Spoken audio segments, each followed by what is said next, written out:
Alain, je te poserai volontiers une question sur un sujet que tu as abordé tout à l'heure, qui était sur la pratique. Tu as dit que ton maître t'avait demandé des pratiques.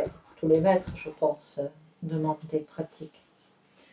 Et si j'ai bien compris, tu n'adorais pas, c'est plus quelque chose que tu pratiques. C'est pratique. Et pourtant, est-ce qu'on peut... bon, je sais qu'il y a des personnes qui ont on va dire, des éveils spontanés, des états qui leur sont donnés par une grâce et pour lesquels ils n'ont strictement rien fait.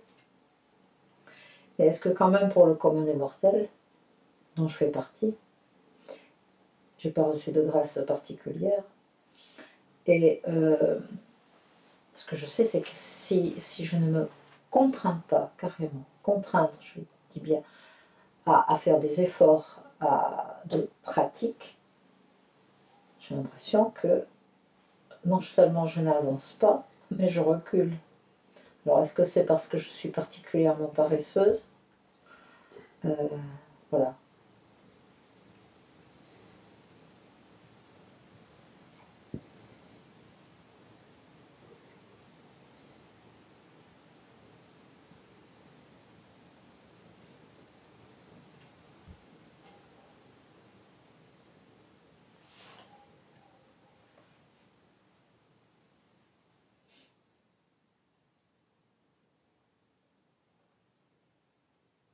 Donc, quelle est où la question? La question, elle est peut-on peut-on parler d'un chemin spirituel qui ne demanderait aucune pratique?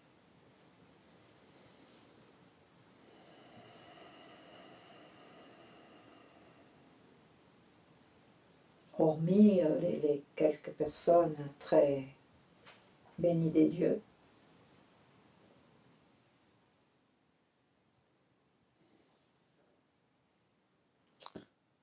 Bon, ce qui me vient là, c'est que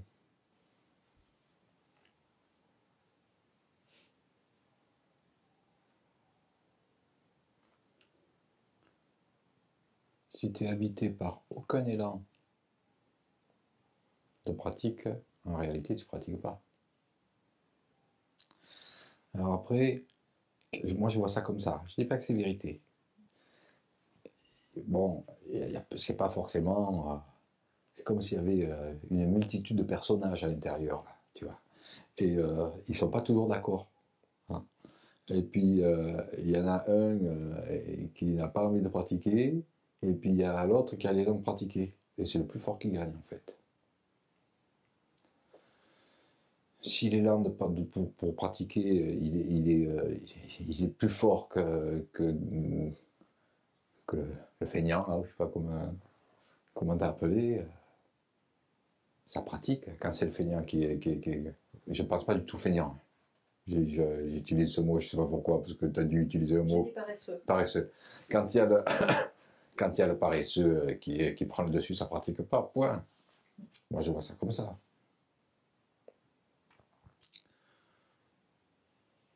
J'ai l'impression que moi n'a rien à voir là-dedans. Le moi. Ce sont des apparitions qui sont là. L'apparition de vouloir pratiquer qui est forte, ou l'apparition de ne pas vouloir pratiquer qui est forte. Voilà. Ce qu'on ne maîtrise pas non plus, à mon avis, c'est la façon dont on est influencé. On est influencé par Tartampion qui dit oh, la pratique c'est une catastrophe, ça vous projette dans le futur, ça vous laisse tomber, ça vous...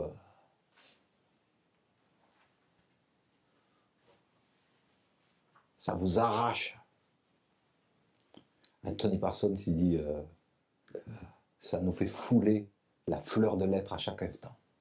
Tu vois, la projection comme ça dans le futur. Voilà.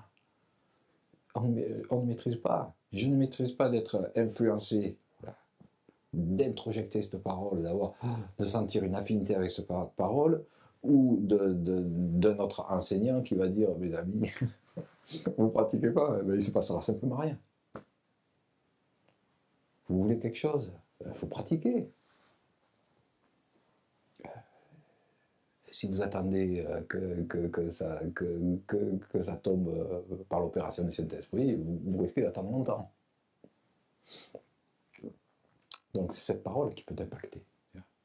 Encore une fois, il n'y a pas de moi j'ai été impacté par une parole ou par une autre, point.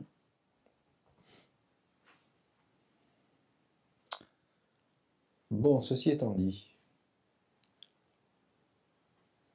est-ce que j'ai encore autre chose à dire pour être plus précis sur la question, qui est, est-ce que tu crois que si on ne pratique pas, on peut avancer? Oui.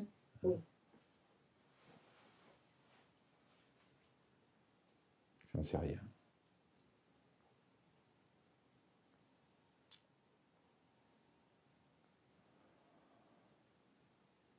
J'en sais rien, je vois les pièges partout. Ces dernières années, là, j'ai beaucoup fait la guerre à la pratique. Alex, il me disait à juste titre, c'est facile. Hein. Quand on s'est tapé 25 ans d'ashram et 25 ans de psychothérapie, c'est facile de dire la pratique ne sert à rien. Donc quand on a pratiqué pendant 25 ans.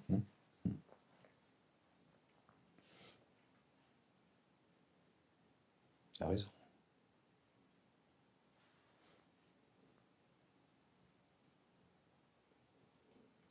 Ce que je trouve intéressant, c'est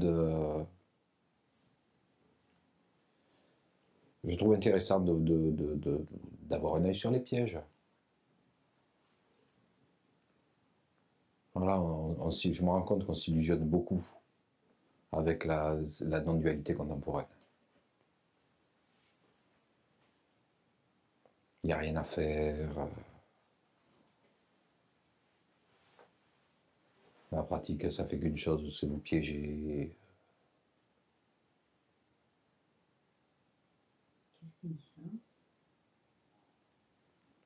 ça? Moi, je peux le dire, certainement. Il y a un mouvement qui peut avoir tendance à dire ça.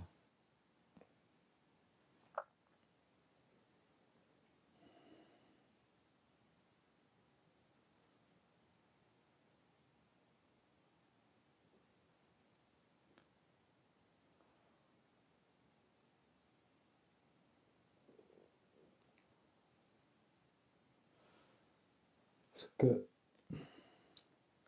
ça ressemble à ça. C'est schématique. Hein. Je ne crois pas à 100% à ce que je dis. Mais bon, j'utilise des mots pour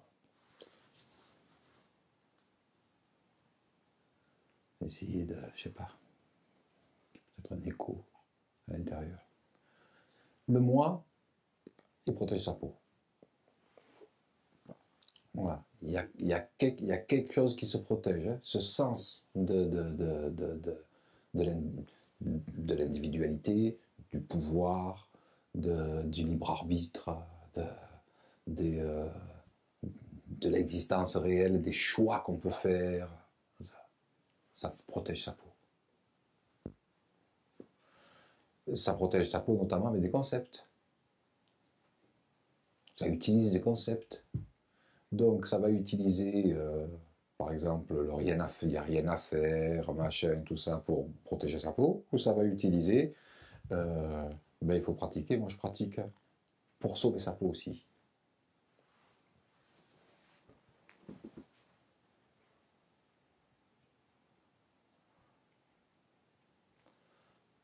Voilà, je ne sais pas bien défendre tout de suite.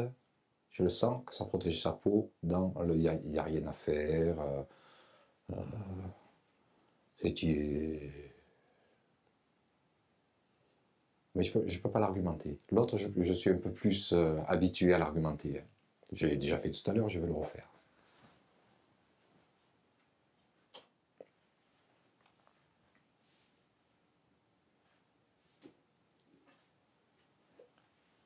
Quand j'envisage la pratique pour progresser, dis pas qu'il ne faut pas pratiquer. Hein. Quand j'envisage la pratique pour progresser, merci Tony Parson, je foule la fleur de lettres à chaque instant. Non.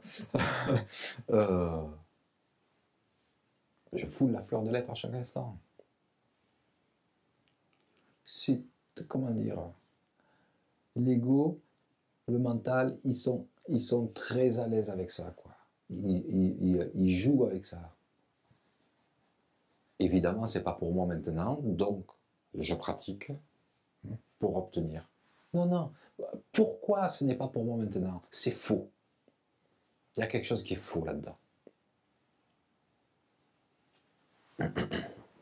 C'est en même temps vrai que ce n'est pas pour moi maintenant.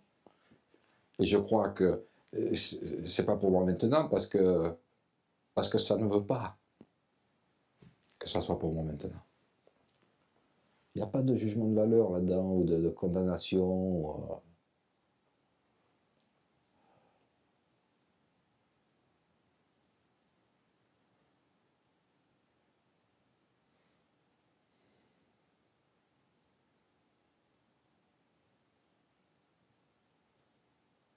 C'est la volonté de Dieu.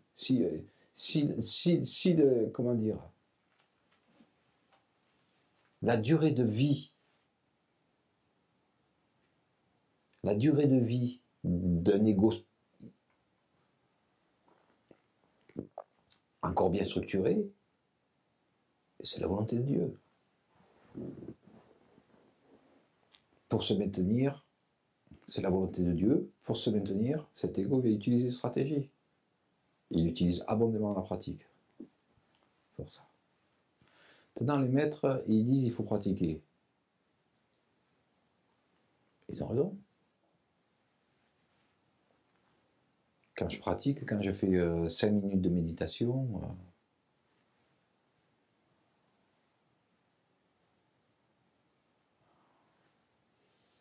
bien souvent il y a quelque chose qui s'ouvre. C'est une nourriture profonde. Ça s'ouvre maintenant, ça s'ouvre la semaine prochaine, ça s'ouvre après je vais faire un stage, ça s'ouvre pendant une semaine.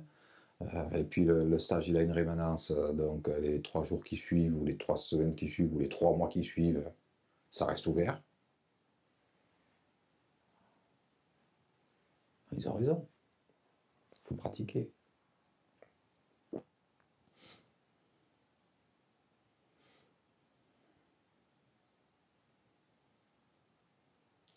Maintenant, on peut aussi que constater